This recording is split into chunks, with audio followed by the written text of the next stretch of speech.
ونشكره على ما نزل على حبيبه القرآن، ونعوذ به جل جلاله من شرور أنفسنا ومن شرور الشيطان، ونشهد أن لا إله إلا الله وحده لا شريك له، هو الحي القيوم الحنان المنان، ونشهد أن سيدنا وسندنا وقائدنا وقدوتنا ومعلمنا ومربينا ومحمودنا ومحبوبنا ومولانا ومأوانا وهادينا وناجينا وذخرنا وفخرنا ونورنا وسرورنا ونبينا وحبيبنا وعزيزنا وعظيمنا وكريمنا ورحيمنا وشفيعنا يوم العرض على الله محمدا عبده ورسوله، صلاة وسلاما عليك يا رسول الله الغفار، وعلى آلك الأطهار وصحبك الأبرار، وعلى جميع أولياء الله الأخيار، وبعد، فأعوذ بالله من الشيطان الرجيم، بسم الله الرحمن الرحيم، لقد كان لكم في رسول الله أسوة حسنة، صدق الله العظيم وصدق رسوله النبي الأمين المتين الكريم، ونحن على ذلك لمن الشاهدين والشاكرين، والحمد لله رب العالمين۔ اسٹیج پر رونق افروز صوفی ملت حضرت علامہ و مولانا الحاج صوفی شاہ محمد ذکی اللہ اسد القادری الکاملی، مناظم اجلاس جناب اکرم جلال پوری و وسیم اکرم المعروف پیہم اسماعیل و دیگر تمام علماء و شعراء حضرات و تمام معزز سامعین کرام، السلام علیکم ورحمۃ اللہ وبرکاتہ۔ وعلیکم السلام ورحمۃ اللہ وبرکاتہ۔ آئیے انتہائی خلوص و عقیدت و محبت کے ساتھ اپنے پاکیزہ تصورات کے ساتھ بشیر و نذیر رؤوف الرحیم شفیع امم صاحب جود و کرم رحمت للعالمین مراد المشتاقین حضور احمد مجتبی حضرت محمد مصطفیٰ صلی اللہ تعالی علیہ وسلم کی بارگاہ مقدس میں جھوم جھوم کر والہانہ انداز میں ہدیہ درود پیش کریں۔ اللہم صلی علی سیدنا و شفیعنا و مولانا محمد معدن الجود والکرم منبع العلم والحکم وآلہ وبارک وسلم، صلاۃ و سلاما علیک یا رسول اللہ۔ حصول برکت کے لیے ایک مرتبہ باوضع ملت مل کر پڑھیں، اللہم صلی علی سیدنا و شفیعنا و مولانا محمد معدن الجود والکرم وبارک وسلم، صلاۃ و سلاما علیک یا رسول اللہ صلی اللہ تعالی علیہ وسلم۔ تھوڑا سنجیدہ ماحول بنا لیں اور خاموش ہو کر سنیں۔ برادران ملت اسلامیہ،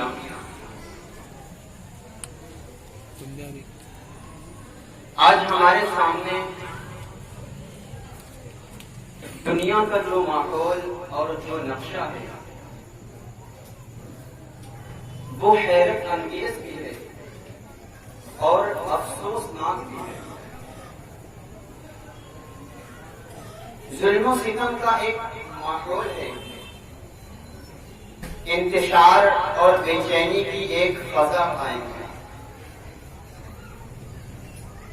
خصوصاً مسلمان پوری دنیا میں مظلوم، شکستہ حال اور ناکام نظر آ رہا ہے۔ میں جب ان باتوں پر غور کرتا ہوں تو یہ بات بار بار میرے ذہن میں گردش کرتی ہے کہ کل کے جو مسلمان تھے وہ مظلوم نہیں تھے، وہ مغلوب نہیں تھے، وہ رسوا اور ذلیل نہیں تھے، بلکہ وہ مدد یافتہ تھے، وہ عزت و شوکت والے تھے۔ وہ قرآن جو کل کا مسلمان پڑھتا تھا، آج بھی وہی قرآن ہمارے سامنے موجود ہے۔ اللہ کے رسول صلی اللہ تعالی علیہ وسلم کی سیرت مبارکہ اور آپ کی احادیث طیبہ جو کل تھی آج بھی ہمارے سامنے وہی موجود ہے۔ صحابہ کرام رضوان اللہ تعالی علیہم اجمعین کے حالات اور زندگی جو کل تھی آج بھی ہمارے سامنے موجود ہے۔ لیکن آخر وجہ کیا ہے کہ کل کا مسلمان جب قرآن مقدس کی تلاوت کرتا تھا تو وہ کہیں رسوا اور ذلیل نہیں ہوتا تھا، بلکہ وہ مدد یافتہ ہوا کرتا تھا، وہ عزت و شوکت والا ہوا کرتا تھا، وہ اس دنیا پر حکمرانی کیا کرتا تھا، وہ حکمراں بن کر عیش و سکون کی زندگی گزارا کرتا تھا۔ آج بھی وہی قرآن ہم پڑھتے ہیں، مظلوم ہے، شکستہ حال ہے، ہر جگہ مسلمانوں کو دبایا جا رہا ہے، ہر جگہ مسلمانوں کو کچلا جا رہا ہے۔ آخر وجہ کیا ہے؟ کل کا مسلمان جب احادیث طیبہ کا مطالعہ کرتا تھا تو ایک مسلمان سینکڑوں کافروں پر بھاری رہا کرتا تھا، وہ مدد یافتہ تھا، وہ غالب تھا۔ آج بھی وہی مسلمان ہے، سرکار کی احادیث کا مطالعہ کرتے ہیں لیکن تب بھی دبے ہوئے ہیں، کچلے ہوئے ہیں، ہر جگہ مسلمانوں پر تشدد کیا جا رہا ہے۔ اس کی وجہ کیا ہے؟ اس کی وجہ کیا ہے؟ جب آپ کی تاریخ کا مطالعہ کریں گے تو آپ کو یہ کہنا پڑے گا اس کی وجہ کچھ اور نہیں ہے، اس کی وجہ بس یہ ہے کہ کل کے مسلمان جب احادیث کا مطالعہ کرتے تھے تو اللہ کے رسول صلی اللہ تعالی علیہ وسلم کی وفاداری میں زندگی گزارتے تھے۔ کل کے جو مسلمان تھے محمد عربی صلی اللہ تعالی علیہ وسلم پر دل جان سے قربان تھے۔ کل کے جو مسلمان تھے محمد عربی صلی اللہ تعالی علیہ وسلم کی مرضی پر، ان کے حکم پر قربان ہو جایا کرتے تھے، اس لیے وہ مدد یافتہ تھے، عزت شوکت والے تھے۔ اور آج ہمارا یہ حال ہے، ہم سرکار کی وفاداری میں زندگی نہیں گزارتے، سرکار کے حکم کی پیروی نہیں کرتے، سرکار کی مرضی پر عمل نہیں کرتے، اس لیے آج مسلمان کو دبایا جا رہا ہے، مسلمانوں کو کچلا جا رہا ہے۔ رب کعبہ نے کہا اگر آج تمہیں عزت چاہیے، آج تمہیں بلندی چاہیے تو آمنہ کے لال کے حکم پر عمل کرنا شروع کر دو۔ اگر آج تمہیں بلندی چاہیے تو آقا کریم صلی اللہ تعالی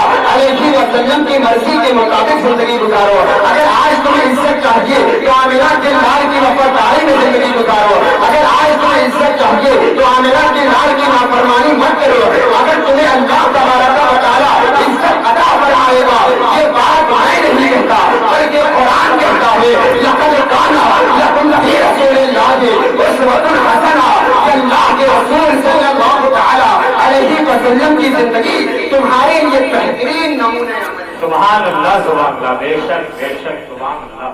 آج مسلمان اپنے رسول کریم صلی اللہ تعالی علیہ وسلم کی وفاداری میں زندگی نہیں گزارتا، مسلمان محمد عربی صلی اللہ تعالی علیہ وسلم کی حکم پر عمل نہیں کرتا۔ آج مسلمان اپنے نبی سے محبت کا دعویٰ تو کرتا ہے لیکن وہ شیطانوں کا پیروکار بنا ہوا ہے۔ اپنے نبی کی محبت کا دعویٰ تو کرتا ہے لیکن وہ شیطانوں کا راستہ اختیار کر رہا ہے۔ اپنے نبی سے محبت کا دعویٰ تو کرتا ہے لیکن آج ہمارا تمدن، ہماری چال چلن یہودیت کی طرح ہو گئی ہے۔ اگر ہمیں دنیا و آخرت میں کامیاب ہونا ہے تو ہمیں آقا کریم صلی اللہ تعالی علیہ وسلم کی خالص مرضی پر حکم پر عمل کرنا ہوگا۔ اس لیے کہ اقبال کہتے ہیں عشق قاتل سے بھی مخدول سے ہمدردی بھی، یہ بتا اس سے محبت کی جزا مانگے گا، سجدہ خالق کو بھی ابلیس سے یارانہ بھی صلہ مانگے گا. اگر تمہیں دنیا و آخرت میں کامیاب ہونا ہے تو سرکار علیہ الصلوۃ والسلام کی خالص مرضی پر عمل کرنا ہوگا. یہودیت کو چال چلن کو اپنے اندر سے نکالنا ہوگا. آج مسلمان جو اس قدر دبایا جا رہا ہے، مسلمانوں کو جو کچلا جا رہا ہے، مسلمانوں پر جو تشدد کیا جا رہا ہے، اس کی سب سے بڑی وجہ یہ ہے کہ آج مسلمان اپنے آقا کی نافرمانی میں زندگی گزار رہا ہے. مسلمان اپنے آقا کی فرما برداری میں زندگی نہیں گزارتا. یہ بات میں کوئی ہوا میں نہیں کہتا. قرآن کی آیت پیش کر کے میں اپنی گفتگو کی وضاحت کرنا چاہوں گا. قرآن کریم میں سورہ آل عمران آیت نمبر 121 اللہ تبارک و تعالی ارشاد فرماتا ہے وَإِذْ غَدَوْتَ مِنْ أَهْلِكَ تُبَوِّئُ الْمُؤْمِنِينَ مَقَاعِدَ لِلْقِتَالِ. علامہ جلال الدین سیوطی رحمہ اللہ اپنی کتاب تفسیر جلالین میں اس آیت کریمہ کی تفسیر میں ارشاد فرماتے ہیں کہ یہ آیت کریمہ اس وقت نازل ہوئی جبکہ اللہ کے رسول صلی اللہ تعالی علیہ وسلم اپنے اصحاب کے ساتھ میدان احد میں مقام احد میں جنگ کرنے کے لیے جب جا رہے تھے. اور یہی تفسیر مدارک میں موجود ہے اور تفسیر جلالین میں موجود ہے, تفسیر صراط الجنان میں موجود ہے اور تفسیر ابن کثیر میں موجود ہے اور دیگر تفاسیر میں موجود ہے کہ اللہ کے رسول صلی اللہ تعالی علیہ وسلم جب مقام احد کی طرف جا رہے تھے یہ آیت مبارکہ نازل ہوئی. ذرا جنگ احد کا پس منظر شارٹ میں آپ کے سامنے بیان کرتا ہوں تاکہ میری گفتگو کے الفاظ واضح ہو جائے. میرے آقا صلی اللہ تعالی علیہ وسلم جنگ احد کے موقع پر تمام اصحاب کے ساتھ حاضر ہیں. اللہ کے رسول صلی اللہ تعالی علیہ وسلم حضرت عبداللہ بن زبیر رضی اللہ تعالی عنہ کو مخاطب کر کے ارشاد فرماتے ہیں کہ اے عبداللہ بن زبیر 50 ساتھیوں کو میں تمہارے حوالے کرتا ہوں. اے عبداللہ بن زبیر تم اپنے ان 50 ساتھیوں کو لے کر جن کے ساتھ تیر و کمان ہیں, لڑائی کے ہتھیار بھی موجود ہیں, پہاڑ کی چوٹی پر کھڑے ہو جاؤ, آگاہ ہو جاؤ. ہم جنگ جیت جائے یا ہم جنگ ہار جائے تمہیں پہاڑ کی چوٹی سے نیچے نہیں اترنا ہے. حضرت عبداللہ بن زبیر رضی اللہ تعالی عنہ اپنے 50 ساتھیوں کے ساتھ پہاڑ کی چوٹی پر کھڑے ہو جاتے ہیں. اب نیچے جنگ شروع کی جاتی ہے. تھوڑی دیر کے بعد, کچھ ہی دور کے بعد مسلمانوں نے جنگ کرتے ہیں اور مسلمانوں کی جنگ احد جنگ فتح ہو جاتی ہے. مسلمان کافروں کو قید کر لیتے ہیں. تھوڑی دیر کے بعد جب اوپر سے حضرت عبداللہ بن زبیر رضی اللہ تعالی عنہ کے ساتھی نے نیچے دیکھا, ارے جنگ تو فتح ہو چکی ہے, مسلمان مارے غنیمت تقسیم کر چکے ہیں اور کافروں کو قید کر لیا جا چکا ہے. تو حضرت عبداللہ بن زبیر رضی اللہ تعالی عنہ کے جو 50 ساتھی تھے کہنے لگے چلو چلو ہم نیچے اترتے ہیں اس لیے کہ جنگ تو فتح ہو گئی ہے. لیکن حضرت عبداللہ بن زبیر رضی اللہ تعالی عنہ نے ارشاد فرمایا نہیں, سرکار نے ہمیں منع کیا تھا کہ ہم جنگ جیتے یا ہم ہار جائیں, جنگ احد سے ہمیں پہاڑ کی چوٹی سے نیچے نہیں اترنا ہے. صحابہ سے یہ عرض کر رہے ہیں لیکن وہ صحابہ کرام کہتے ہیں کہ اللہ کے رسول نے اس لیے منع کیا تھا تاکہ کوئی دشمن ہم پر حملہ نہ کرے. ارے اب تو دشمن قید کر دیا جا چکا ہے, مالے غنیمت بھی تقسیم ہو چکے ہیں, مسلمان نیچے مسرت و خوشی کا اظہار کر رہے ہیں, ہمیں نیچے اترنا چاہیے. چنانچہ 2-3 صحابہ کے علاوہ تمام اصحاب نیچے اتر جاتے ہیں اور پیچھے سے خالد بن ولید نے دیکھا ہے. اس وقت تک حضرت خالد بن ولید رضی اللہ تعالی عنہ مسلمان نہیں ہوئے تھے. خالد بن ولید نے پیچھے سے دیکھا ہے کہ مسلمان جا چکے ہیں. خالد بن ولید نے پیچھے سے اپنے لشکروں کے ساتھ عبداللہ بن زبیر پر حملہ کیا ہے اور ان کو بہت شہید کیا اور 70 صحابہ کرام شہادت نوش فرماتے ہیں. اللہ تبارک و تعالیٰ کو یہ اتنا ناگوار لگا کہ علامہ جلال الدین سیوطی رحمہ اللہ آگے ارشاد فرماتے ہیں ارے مسلمان جو جنگ احد فتح کر چکے تھے لیکن آخر وجہ کیا بنی کہ فتح کی ہوئی جنگ ہار گئے. تو علامہ جلال الدین سیوطی رحمہ اللہ فرماتے ہیں کہ ان صحابہ نے اپنے رسول کی نافرمانی کی تھی. سرکار نے فرمایا تھا ہم جنگ جیت جائے یا ہم ہار جائے لیکن پہاڑ کی چوٹی سے نیچے نہیں اترنا ہے. صحابہ نے رسول کی ایک نافرمانی کی, قدرت کو اتنا ناگوار لگا کہ فتح کی ہوئی جنگ ہار میں تبدیل ہو گئی. سبحان اللہ, نعرہ تکبیر, نعرہ رسالت. اندازہ کریں کہ رسول کی ایک نافرمانی کی بنیاد پر وہ صحابہ صحابہ کرام جن کا 24 گھنٹہ سرکار کی فرما برداری میں گزرتا تھا، بس غلطی سے انہیں سہو ہو گیا کہ اللہ کے رسول صلی اللہ تعالی علیہ وسلم نے منع فرمایا تھا کہ پہاڑ کی چوٹی سے نیچے نہ اترنا، لیکن صحبت وہ صحابہ کرام اتر گئے۔ رب قدیر کو اس قدر ناگوار لگا کہ جنگ جو فتح ہو چکی تھی ہار میں تبدیل ہو گئی، اور تو اور 70 صحابہ شہید ہو جاتے ہیں۔ آپ ذرا اندازہ کریں کہ وہ صحابہ کرام جو 24 گھنٹہ رسول کی فرما برداری میں زندگی گزارتے تھے، بس رسول کی ایک نافرمانی کی وجہ سے فتح کی بھی جنگ ہار گئے اور 70 صحابہ کرام شہید ہو گئے۔ اندازہ کریں آج تو ہم راتوں دن رسول کی نافرمانی میں زندگی گزار رہے ہیں، کنکر کی چوٹ پر 24 گھنٹہ ہم اپنے رسول کی نافرمانی میں زندگی گزار رہے ہیں۔ ہم سکون و چین کی زندگی کیسے گزار سکتے ہیں؟ ارے اگر ہمیں سکون چاہیے تو اپنے رسول کی فرما برداری میں زندگی گزارنا ہوگا، اگر ہمیں امن و امان چاہیے تو سرکار کی نافرمانی میں زندگی گزارنا بند کر دو، سرکار کی فرما برداری میں زندگی گزارنا سیکھ جاؤ۔ ارے جب صحابہ کرام ایک غلطی کی بنیاد پر، ایک نافرمانی کی بنیاد پر فتح کی ہوئی جنگ ہار گئے تو ہم کو گنہگار ہو کر رسول کی نافرمانی کہہ کر کیسے امن و امان کی زندگی گزار سکتے ہیں؟ کیسے چین و سکون کی زندگی گزار سکتے ہیں؟ اگر ہمیں امن و امان چاہیے تو سرکار کی وفاداری میں زندگی گزارنا ہوگا، سرکار کے حکم پر عمل کرنا ہوگا، سرکار کی مرضی کے مطابق زندگی گزارنا ہوگا۔ اس لیے کہ اقبال کہتے ہیں محمد کی محبت آپ کی شاخ کا اوپر ہے، وہ اگر اس میں خالی تو سب کچھ نہ۔ انداز ملاحظہ کریں کہ آج مسلمان اپنے رسول کی نافرمانی میں زندگی گزار رہا ہے، مسلمان اپنے رسول کی فرما برداری میں زندگی نہیں گزارتا، گناہوں میں زندگی گزار رہے ہیں اور مسلمانوں کو اپنے گناہ کا احساس تک نہیں ہے۔ ذرا میں آپ کے سامنے اور مثالیں پیش کروں کہ آج مسلمان گناہوں میں زندگی گزار رہا ہے، اسے گناہ کا احساس نہیں، گناہ کا تصور بھی نہیں ہوتا کہ یہ کام ہم گناہ کا کر رہے ہیں۔ آپ یوں سمجھتے کہ 3 طرح کا گناہ ہوتا ہے، یا ایسے سمجھتے کہ گناہ کی 3 قسمیں۔ پہلا وہ گناہ کہ جس گناہ کے بعد انسان شرمندہ ہو جاتا ہے اور رب کی بارگاہ میں توبہ کرتا ہے۔ جو بندہ اپنے گناہ کے بعد شرمندہ ہو کر رب قدیر کی بارگاہ میں سچی توبہ کرتا ہے تو وہ رب قدیر کے امن و امان میں آ جاتا ہے، اللہ تبارک و تعالی کے سائے میں آ جاتا ہے۔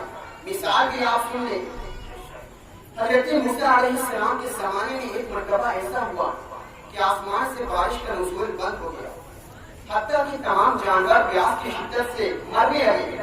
بنی اسرائیل حضرت موسیٰ علیہ السلام کی امت کے لوگ اپنے نبی موسیٰ علیہ السلام کی خدمت میں حاضر ہوتے ہیں، عرض کرتے ہیں اے اللہ کے نبی موسیٰ علیہ السلام، آسمان سے بارش کا نزول بند ہو چکا ہے، جانور پیاس کی شدت سے تڑپ تڑپ کر مر رہے ہیں، اور یہاں تک کہ اگر کچھ دن ایسا رہا تو انسان کی بھی موت ہونے لگے گی، پانی کی شدت سے ہم تڑپ رہے ہیں، آپ اللہ سے دعا کریں کہ اللہ تبارک و تعالی آسمان سے بارش کا نزول فرمائے۔